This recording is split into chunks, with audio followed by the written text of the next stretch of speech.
Why would you say you felt voiceless for? Because I feel like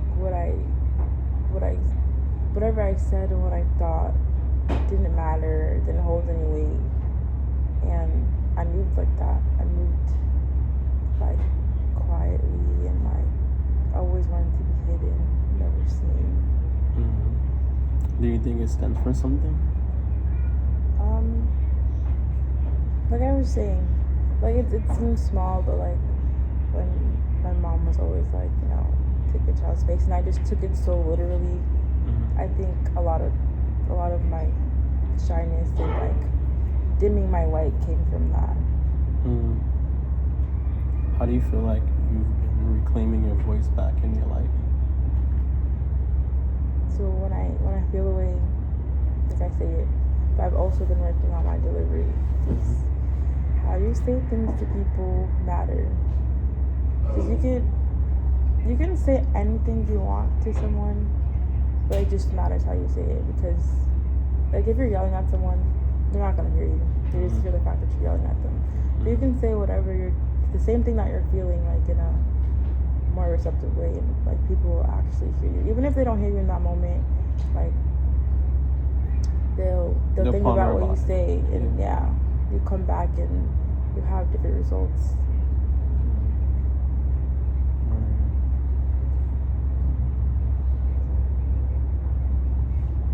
How do you feel like you're raising your son right now to be articulate and to stand up for himself? I see like he gets a little shy too, and I try like in those moments, I like it's okay, like you know what you want to say, you know, and then just allowing him to be himself. Like I try not to be like, unless it's something that's dangerous or something that I like is not right to do. Like for the most part, I just let him be him. Because I don't want to take away his sense of self.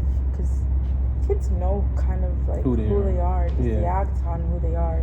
But it's just like if you're being like censored all the time, or like people are telling you, no, you can't, they internalize that. I can't. Sometimes he says, oh my God.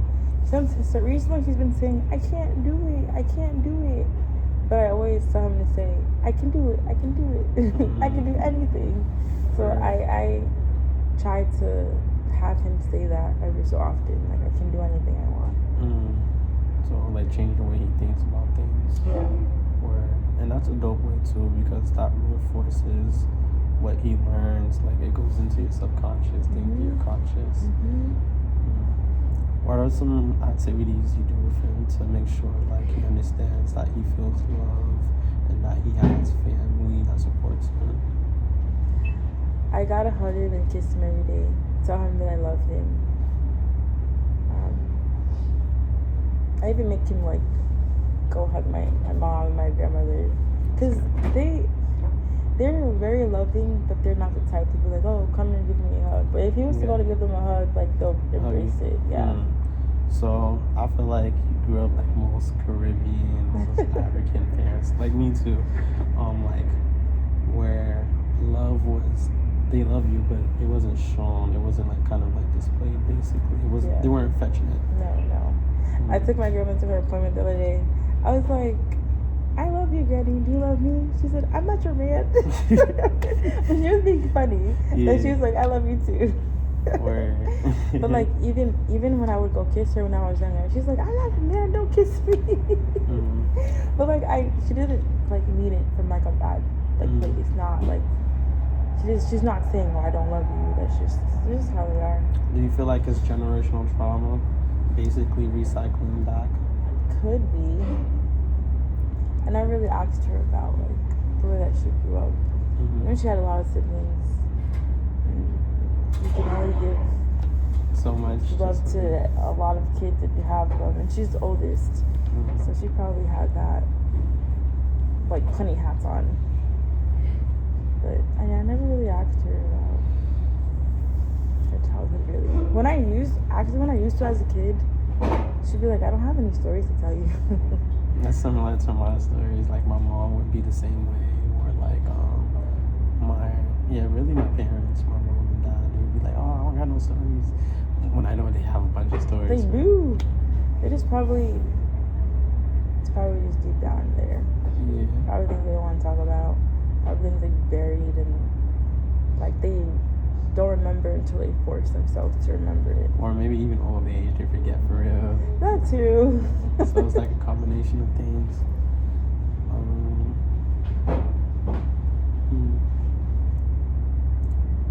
How do you feel like the support has been when it comes to like your grandma and your mom with your son? Like, how does the different generations of family, of motherhood, come into you when you're dealing with your son? Well, my grandma's blind. She can't really do much I'm sorry anymore. to hear that.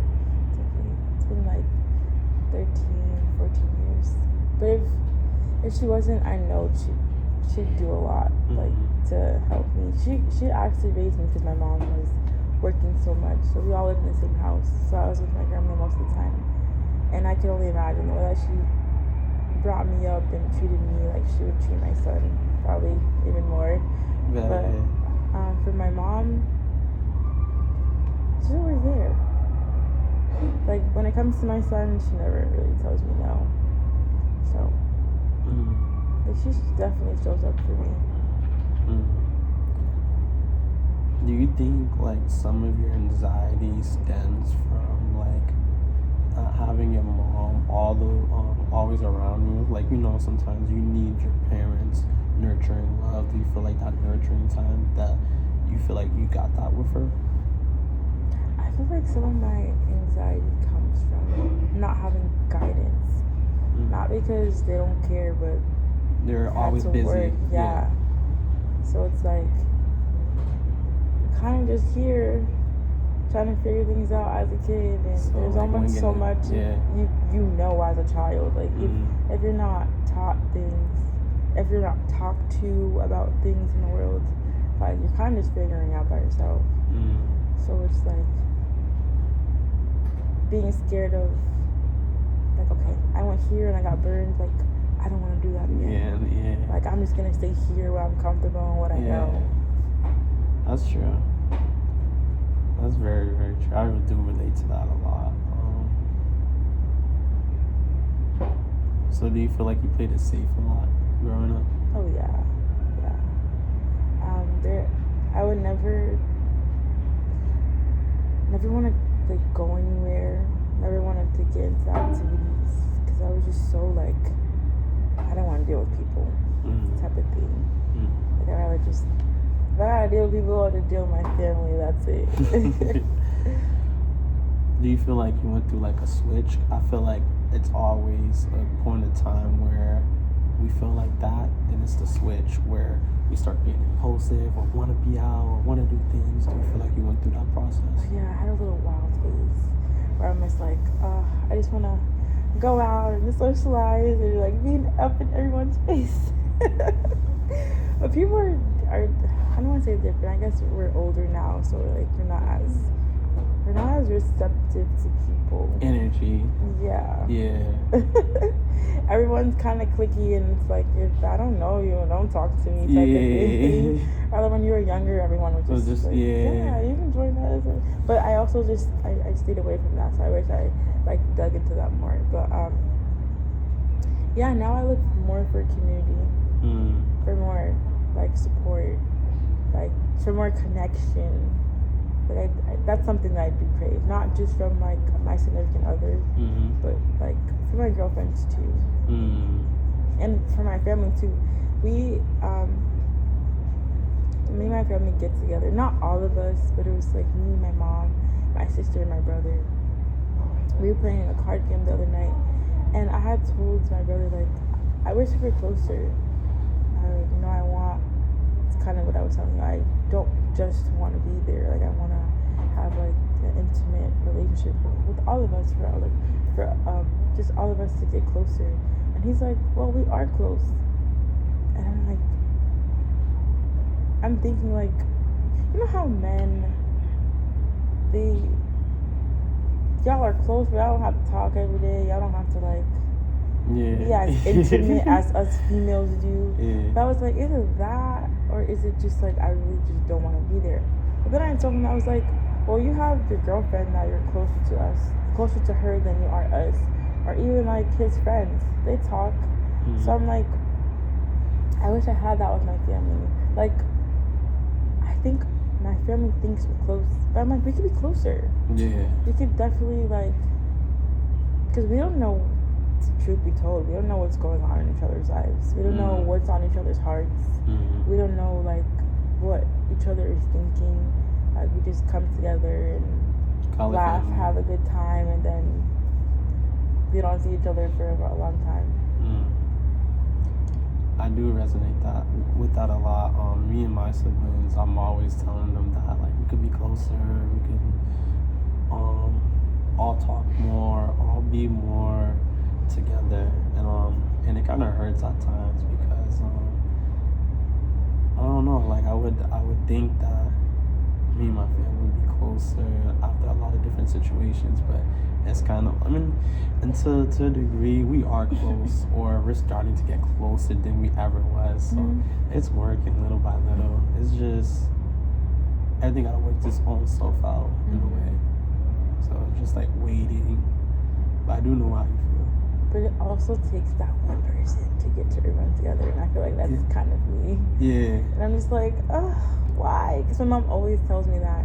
She's like, because I express myself to my mom more than anyone else, honestly. But she'd be like, well, get the family together. I'm like, why me? Why can't you do it? Because you're the glue for real. You understand the different mechanisms and how people think, or probably how they act, or how they want to be treated and whatnot. So maybe you're the closest thing to bring everything together. You're the glue for real.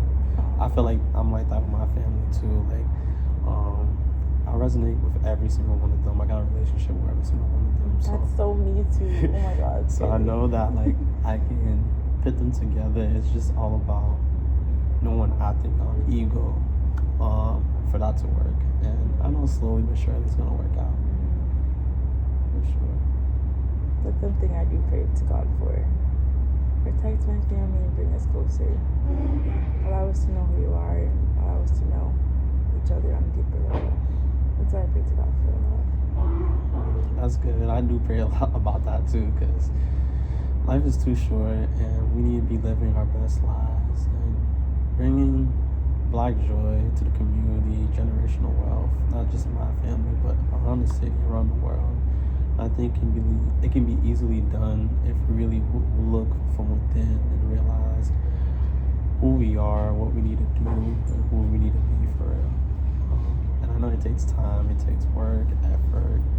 Sometimes you fail, sometimes you succeed, but you just gotta keep on going and keep on being resilient and like thrive really. Everything starts with us. Yeah. It does start with us, everything. Let me see if I have any more questions before I wrap it up.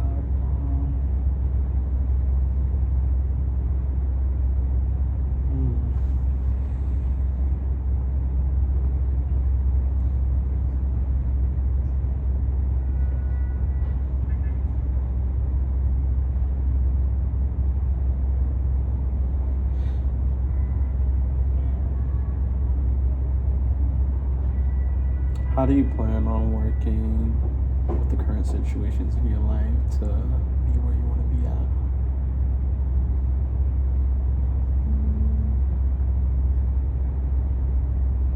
So finding the best route in every situation and trying to take it and stick to it. Because there's an up and there's a down to everything.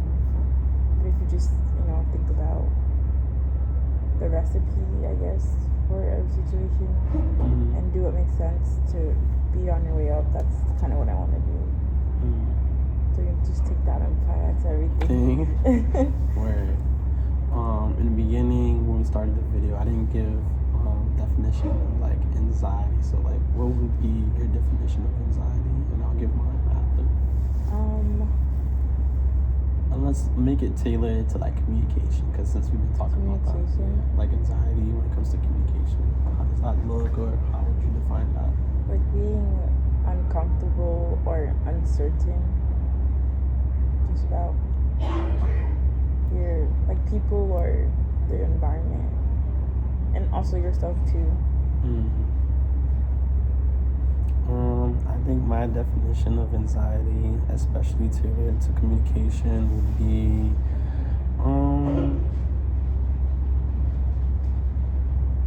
worrying about what you're gonna say, or the outcome of what you're saying, or people's perspective on what you're saying.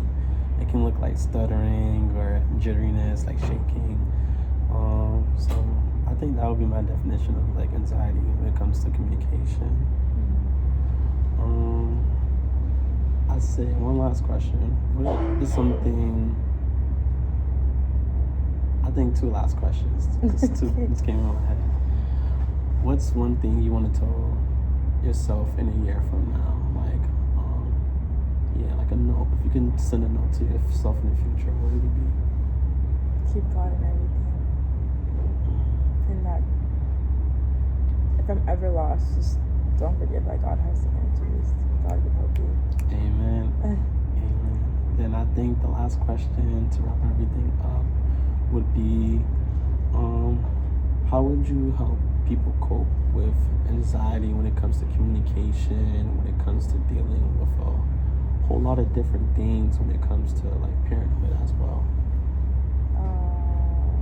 Say that again. Okay, that was a long one. So like, how would you, what would you say to like a parent that's dealing with anxiety within communication, or just anxiety in general? Definitely give yourself grace. I feel like I'm a broken record when it comes to this, but take it to God. Because God knows what other people and other things can't give you. Like He can lead you in the right direction to get the answers that you want.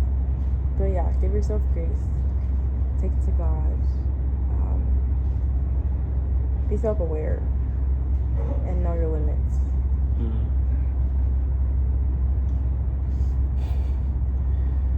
Okay, I think that's it. Thank you, Diana, for your time. Oh, I enjoyed this so much. You're welcome. For having me. You're welcome. This was Code Talk, guys, and thank you very much. That was fun.